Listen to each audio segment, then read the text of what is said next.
Hello my dear student, आपका AKG study point में बहुत बहुत स्वागत है। आज बेटा हमारी फिजिक्स की 14वीं क्लास है, जिसमें क्या हम पढ़ने वाले हैं धारावाही वृत्ताकार लूप या कुंडली के केंद्र पर चुंबकीय क्षेत्र। बेटा ठीक है ना। इसे हम 5 से 10 मिनट के अंदर बहुत ही अच्छे और सरल तरीके से क्या इस टॉपिक को कवर कर लेंगे। बस क्या आप वीडियो को ध्यान से देखते रहिए, ठीक है ना। ऐसा नहीं बेटा कहीं मन कहीं है तन कहीं है, ठीक है, तब काम चलने वाला नहीं है। क्योंकि इसी पे बेटा मैं आपके लिए 4 लाइनें बता रहा हूँ। क्या है कि यदि हम लक्ष्य को पाने के लिए तन मन धन लगा देते हैं, यदि हम लक्ष्य को पाने के लिए तन मन और धन लगा देते हैं, सच कहता हूँ दोस्तों, कुंडली में बैठे सितारे भी अपनी जगह बदल देते हैं, ठीक है ना। तो कुंडली में बैठे सितारे भी इधर से उधर हो जाएंगे, बस तन मन धन लगा दीजिए, ठीक है ना। मतलब यहाँ पर तो आपको धन नहीं लगाना है, आपको तन और मन ही लगाना है, ठीक है। अपना शरीर अपना मन बस एकाग्र, कहने का तात्पर्य ये हुआ कि कोई भी चीज पढ़ो, चाहे भले ही 10 मिनट पढ़ो चाहे 5 मिनट बेटा, लेकिन क्या एकाग्र मन से पढ़ो, ठीक है। ऐसा नहीं आप लेकर बैठ गए कहीं, दिमाग कहीं चल रहा है कहीं कहीं चल रहा है, तो मजा नहीं आएगा, ठीक है। ध्यान से पढ़ते हैं, मजा आएगा पढ़ते हुए, ठीक। क्या है बेटा, ये क्या कोई हमारी इसको चित्र के बारे में थोड़ा समझ लें बेटा। क्या माना एक कोई तार है, ठीक है ना, कोई तार उसे कुंडली के रूप में वृत्ताकार रूप में मोड़ दिया, ठीक है। आपने ये नहीं देखा जैसे बेटा, जैसे पहले अपने गांव में आते ना जादू कला दिखाने वाले छल्ला बना लेते हैं ना कुंडली वृत्ताकार तार का, समझ लो वही सिस्टम है यहाँ पर। क्या कोई तार है उसको हमने क्या वृत्ताकार के रूप में मोड़ लिया, इस प्रकार से निकाल दिया, क्योंकि एक तरफ से धारा प्रवेश करेगी और दूसरी तरफ से निकल जाएगी, ठीक है ना। अब इस वृत्ताकार कुंडली को बेटा क्या इसकी त्रिज्या क्या स्मॉल आर है, ठीक है। हमने ये मान लिया कि ये जो वृत्ताकार कुंडली है बहुत छोटे छोटे अल्पांश अवयवों से मिलकर बनी है, और प्रत्येक अल्पांश अवयव की लंबाई कितनी है मेरे लाल, डीएल है, ठीक है ना। और इसकी त्रिज्या कितनी है, स्मॉल आर। फिर से ध्यान से सुनिए, हमने क्या किया, एक तार को स्मॉल आर मीटर की त्रिज्या वाले वृत्ताकार लूप में मोड़ दिया है, ठीक है। और माना बेटा क्या ये जो तार है यह वृत्ताकार लूप है, छोटे छोटे अल्पांश अवयवों से मिलकर बनी हुई है, ठीक है ना। और जिसके प्रत्येक अल्पांश अवयव की लंबाई कितनी मेरे लाल, डीएल है, ठीक है। हमने मान लिया एक अल्पांश अवयव ये है ए बी, ऐसे कोई एक और होगा, ऐसे कोई और, ऐसे कई छोटे छोटे अल्पांश अवयवों से मिलकर ये बनी हुई है, ठीक है ना। अब क्या करेंगे बेटा, हमें इस केंद्र पर हमें क्या ज्ञात करना है, इस छोटे से अल्पांश अवयव के कारण केंद्र O पर हमें चुंबकीय क्षेत्र ज्ञात करना है मेरे लाल, ठीक है ना। तो वही चीज मैंने लिखी, क्या माना एक तार स्मॉल आर मीटर त्रिज्या के वृत्ताकार लूप के रूप में मोड़ा गया है, लूप के केंद्र O पर चुंबकीय क्षेत्र ज्ञात करना है। माना लूप अनेक छोटे छोटे अल्पांश अवयवों से मिलकर बनी है, जिसका क्या प्रत्येक अल्पांश अवयव की लंबाई क्या है बेटा, डीएल है। तब बेटा अब इस अल्पांश अवयव के कारण हमने बायो सेवर्ट बेटा, बायो सेवर्ट का नियम हमने कौन सी 13वीं क्लास में बहुत ही जबरदस्त तरीके से क्या उसे पढ़ा था, ठीक है ना। जिस किसी नहीं देखे हो 13वीं क्लास देख ले, बायो सेवर्ट, वहीं से एक न्यू चैप्टर स्टार्ट होता है, ठीक है बेटा। तब बेटा हम देखेंगे कि इस छोटे से अल्पांश अवयव के कारण केंद्र O पर चुंबकीय क्षेत्र का मान क्या होगा मेरे लाल, ठीक है ना। तो हमने लिख लिया, वो तब बायो सेवर्ट के नियम के अनुसार, सेवर्ट बायो सेवर्ट के नियम के अनुसार, या बायो सेवर्ट के नियम से अल्पांश अल्पांश अवयव डीएल के कारण, अल्पांश अवयव डीएल के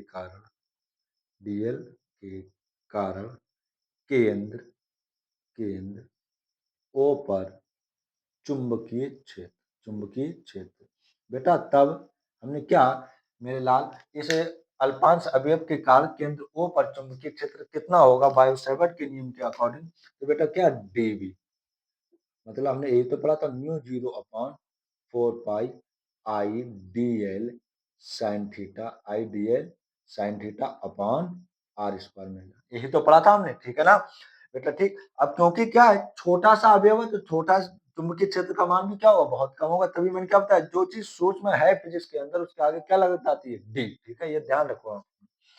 अब चूंकि एक चीज ध्यान रखना है मेरे लाल, क्या थीटा बराबर 90 डिग्री, थीटा बराबर 90 डिग्री क्यों मेरे लाल, वो इसलिए हमने क्या बताया, पहले तो हम ध्यान रखो कि परिधि का प्रत्येक बिंदु लिख देना बेटा, परिधि का परिधि का प्रत्येक बिंदु, परिधि का प्रत्येक बिंदु त्रिज्या के लंब रूप, त्रिज्या के लंब रूप होता, ठीक है ना बेटा। परिधि का प्रत्येक बिंदु त्रिज्या के लंबरूप होता है। आपने बेटा अपने 9वीं 10वीं में मैथ में पढ़ते आ रहे हैं क्या? जैसे बेटा ये कुछ वृत्त है, ठीक है ना, इसका केंद्र O है, ठीक। अब मैं मान लूं यहाँ पर एक बिंदु, यहाँ पे एक और सिस्टम, मैं मान लूं बेटा यहाँ से मैंने क्या एक स्पर्श रेखा खींची, तो आप पता है आपको क्या कि केंद्र जो त्रिज्या होती है स्पर्श रेखा पर बेटा कैसी होती है, लंब होती है 90 डिग्री। यहाँ पर कितने कोण बनना है, 90 डिग्री बनना है। वही तो बात कर रहा हूँ भाई, प्रत्येक बिंदु पर हम स्पर्श रेखा खींच सकते हैं, इस पर भी खींच सकते हैं, तो यहाँ पर भी ये क्या होगी, लंब होगी। त्रिज्या स्पर्श रेखा पर क्या होती है, लंब होती है मेरे लाल। तो भाई चीज तो मैंने लिखी, परिधि का प्रत्येक बिंदु त्रिज्या के लंबरूप होता है। क्यों? परिधि के प्रत्येक बिंदु से होकर हम क्या स्पर्श रेखा खींच सकते हैं। तो भाई सिस्टम यहाँ पर कोण कितना बनेगा बेटा, 90 डिग्री का बनेगा, ठीक है। तो आगे देखिए, डीबी बराबर बेटा, डीबी बराबर mu 0/4 pi I D L sine 90 degree upon R square, ठीक है ना बेटा। आगे आ जाइए, अब हमें कुछ नहीं करना, बस हो गया आपका। क्या करना है बेटा, डीबी बराबर mu 0/4 pi I D L upon R square. क्यों बेटा, साइन 90 की वैल्यू कितनी होती है, 1 होती है मेरे लाल। ये तो क्या आ गया, इस सदिश सूक्ष्म अवयव के कारण केंद्र O पर चुंबकीय क्षेत्र का मान आ गया। अब हमें सर जी क्या करें, हम ऐसे छोटे छोटे अवयव मानते हुए जो हमने माने ऐसे मान मान के सबको कर ले रहे हैं और जोड़ दे रहे हैं। अरे मेरे लाल कहाँ तक करते रहोगे, कब तक जोड़ते फिरोगे, कितने अवयव मानोगे, ठीक है, दिक्कत रहता फैल जाएगा। तो हमें कुछ नहीं करना है, जितने भी अवयव होंगे उन सबका योग हमें क्या दर्शाता है, मैंने गॉस की प्रमेय में भी बताया बेटा, ठीक। बहुत ज्यादा चीजों का योग करना हो तो हम क्या करते हैं, समाकलन करते हैं। क्या करते हैं मेरे लाल, समाकलन करते हैं। तो हम क्या लिखेंगे, पूरी वृत्ताकार कुंडली के कारण, पूरी वृत्ताकार लूप के कारण या कुंडली के कारण, पूरी वृत्ताकार वृत्ताकार कुंडली के कारण, कुंडली लूप लिख लो, कोई दिक्कत नहीं। पूरी वृत्ताकार लूप के लूप के कारण केंद्र O पर चुंबकीय क्षेत्र, केंद्र O पर चुंबकीय क्षेत्र। बेटा आज क्या है ना, थोड़ी समस्या है मेरे गले में बेटा, ठीक है ना, खराशे से टाइप की पड़ रही है, गले में दिक्कत है थोड़ी, ठीक है। तो आवाज हो सकता है आप बैलेंस कर लेना, ठीक। उस चीज को, पूरी वृत्ताकार लूप के कारण केंद्र O पर चुंबकीय क्षेत्र, बेटा क्या हो जाएगा। अब केंद्र तो हमें क्या करना मिला, समाकलन। सर जी यही तो बताया मैंने, यहाँ पर भी mu zero upon 4 pi I D L upon R square. बेटा डी हट जाएगा, बस ये चीज ध्यान रखो। बी मैंने क्या बताया, जो डी के साथ लगा होता है वही चीज अंदर रहती है, बाकी सब चीज बाहर। अब डी के साथ एल लगा तो एल वाली और कोई टर्म दिखाई पड़ रही नहीं है सर जी, तो इन सबको क्या कर लो, बाहर कर लो। तो mu 0/4 pi into I upon R square अंदर डी एल बेटा, ठीक है। B mu 0/4 pi into I upon R square, बेटा डी से डी हट जाएगी बेटा, मैंने यही तो बताया। एल आयल क्या है, लंबाई, क्या पूरी वृत्ताकार कुंडली की। बेटा पूरी वृत्ताकार कुंडली की लंबाई का तात्पर्य क्या हो गया, वृत्ताकार कुंडली की परिधि। और परिधि कितनी होती है वृत्ताकार कुंडली की बेटा, हम चूंकि एल बराबर 2 पाई आर, ठीक है ना। पूरी वृत्ताकार परिधि कितनी होती है बेटा, 2 पाई आर। तो बी बराबर mu 0/4 pi into I upon R square, यहाँ पर लिख देना है बेटा 2 पाई आर। देखो पाई से पाई कैंसिल, 2 दूनी 4 हो जाएगा, आर से एक स्क्वायर कैंसिल, तो कुल मिला के बचेगा बी बराबर म्यू 0 आई अपॉन बेटा 2 आर, ठीक है ना। ये आपका फार्मूला निकल कर आ गया, दिखाई पड़ रहा है मेरे बेटा। हाँ सही है। बस एक चीज और, यदि कुंडली में फेरों की संख्या, यदि यदि बेटा बहुत सारे फेरे हों, ठीक है, हमने ऐसे कुंडली लपेट दी है बहुत सारी, ठीक है, कई फेरों के साथ।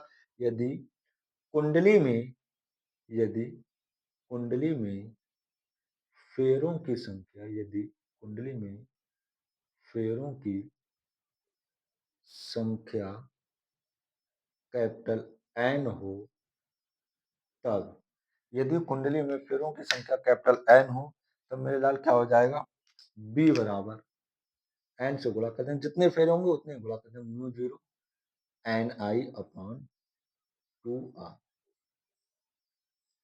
बस एक चीज ध्यान रखिए, ये था आपका क्या, धारावाहिक वृत्ताकार लूप या कुंडली के केंद्र पर चुंबकीय क्षेत्र। मुझे नहीं लगता कोई दिक्कत होने वाली है। आप देख लो बेटा, यही डेरिवेशन हो गया आपका, कोई दिक्कत हुई बताओ। फिर से एक बार में लास्ट के जो 2 मिनट हम करते हैं रिवीजन बेटा, कर देना। क्या है बेटा, जैसे थ्योरी लिखी, थ्योरी लिखनी है हमें क्या, माना माना किसी तार या कोई तार किसी तार को स्मॉल आर मीटर, माना किसी तार को स्मॉल आर मीटर त्रिज्या के वृत्ताकार लूप के रूप में मोड़ा गया, ठीक है ना। इस लूप के केंद्र O पर चुंबकीय क्षेत्र ज्ञात करना है। माना लूप या कुंडली क्या अनेक छोटे छोटे अल्पांश अवयवों से मिलकर बनी है और प्रत्येक अल्पांश अवयव की लंबाई मेरे लाल कितनी है, डीएल है। तब बायो-सैवर्ट के नियम के अनुसार इस अल्पांश अवयव डीएल के कारण लूप के केंद्र O पर चुंबकीय क्षेत्र मेरे लाल, ठीक है ना। चुंबकीय क्षेत्र बेटा हमने ये तो पढ़ा, डीवी बराबर mu zero upon 4 pi ideal sin theta upon R square. Theta बराबर 90 डिग्री होगा, क्यों, परिधि का प्रत्येक बिंदु त्रिज्या के कैसे होता है, लंबरूप होता है बेटा। प्रत्येक बिंदु, क्योंकि हम यहाँ से स्पर्श रेखा आप खींचे देखो तो क्या स्पर्श रेखा त्रिज्या पर कैसे होती है, हमेशा लंब होती है। त्रिज्या स्पर्श रेखा पर लंब होती है तो वो कोण कितना रहेगा, 90 डिग्री का रहेगा। हमने थीटा की जगह बेटा कितना रख दिया, 90 डिग्री। साइन 90 की वैल्यू 1 होती है, 1 से गुणा करो वही चीज आ जाएगी। पूरी वृत्ताकार लूप के कारण केंद्र O पर चुंबकीय क्षेत्र, ये तो इसके कारण था। अब पूरी के कारण मतलब छोटे छोटे, अब जोड़ के थोड़ी ना करेंगे हम। तो हम क्या करेंगे बेटा, कहीं पर भी फिजिक्स में बहुत सारा योग आ जाए तो इसका मतलब क्या करना है, हमें समाकलन करना है, ठीक। हम दोनों तरफ क्या कर दिए, समाकलन, डी हट जाएगी, बस इतना ध्यान रखो। बाकी बेटा मैंने क्या बताया, डी वाली, डी के साथ जो चीज है जैसे एल है, तो एल वाली टर्म कहीं दिखाई पड़ रही है, अगर वो होती तो वो अंदर रहती, वरना डीएल ही रहेगी, ठीक है ना। तो बाकी सब बाहर और डीएल अंदर, डी हट जाएगा, एल बचा। एल क्या है, वृत्ताकार, पूरी वृत्ताकार लूप की लंबाई। पूरी वृत्ताकार लूप की लंबाई का मतलब क्या, वृत्ताकार की परिधि मेरे दोस्त। अब वृत्ताकार परिधि कितनी होती है बेटा, 2 पाई आर, तो एल बराबर क्या हो जाएगा, 2 पाई आर। मैंने एल की जगह क्या रख दिया बेटा, 2 पाई आर रख दिया। दो दूनी चार, दो बचे, पाई से पाई कैंसिल, आर से स्क्वायर खत्म, क्या होता है, बी बराबर म्यू जीरो आई बचा बेटा, और 2 आर बचा यहाँ पर, ठीक है। यदि कुंडली में फेरों की संख्या कैपिटल एन हो तब बी बराबर म्यू जीरो एन आई अपॉन 2r, मतलब 2 फेरे होंगे तो 2 से गुणा, 3 फेरे होंगे तो 3 से गुणा, ठीक है ना। इस पर न्यूमेरिकल भी आ जाता है इस फार्मूले के बेस पे, ठीक। तो अच्छा टॉपिक था, जबरदस्त तरीके से हमने समझा, इसे कवर किया, ठीक है। तो बेटा ऐसे ही, अब बायो-सैवर्ट का नियम जिसने नहीं देखा हो बेटा तो वो बायो-सैवर्ट का नियम अवश्य देखें। और मेरे लाल बेटा क्या लास्ट में एक ही चीज कहना चाहूंगा क्या, कि यदि बेटा लेक्चर अच्छा लगा हो, वीडियो अच्छी लगी हो तो लाइक कर दीजिएगा, ठीक है ना।